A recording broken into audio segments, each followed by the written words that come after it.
তোমার কি হলো? বেগম এত বাড়াবাড়ি করা দরকার ছিল না। আবির শোনো না, এতদিন পর একটা কাজে বাড়ির সবাই আমাকে ইনভলভ করতে রাজি হয়েছে। বিশ্বাস করো, এটা আমার কাছে অনেক বড় পাওয়া। তাই বলে সব কাজ নিজে করতে হবে? অনলাইনে লোক পাওয়া যায়। আবির, পম্পাদি না বলে কাজ ছেড়ে দিয়েছে। ওয়াশিং মেশিনটাও খারাপ হয়ে গেছে। আর তুমি অনলাইন কাজের লোকের কথা বলছো, সেই দিয়ে কদিন চলবে শুনি? অনেকগুলো টাকারও তো ব্যাপার। আর এই কাজের মধ্যেই যদি বাড়ির সবার কাছাকাছি আমি আবার আসতে পারি, আমি তো সেটাই করব বলো। তবেই তো তোমাকে আবার এই পরিবারের কাছাকাছি আমি ফিরিয়ে দিতে পারবো।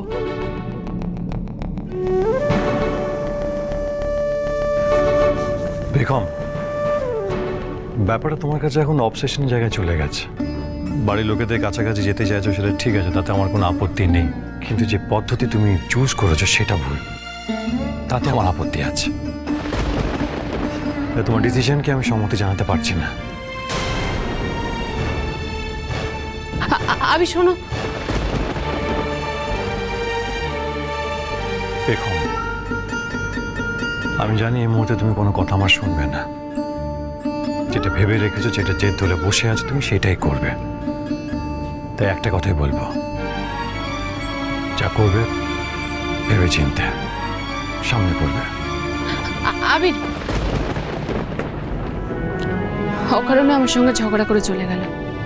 দেখবো তোমার এই রাগ কতক্ষণ থাকে। আমি জানি তুমি একটু পরই বাড়ি চলে আসবে আমাকে সরি বলার জন্য।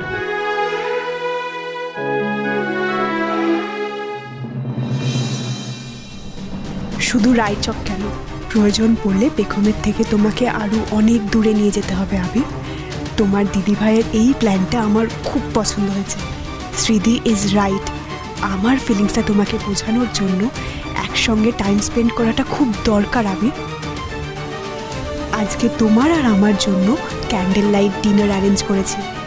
তখনই আমি তোমায় বুঝিয়ে দেবো আমি শুধু তোমার বন্ধুই নয়, আরও অনেক বেশি কিছু আবির।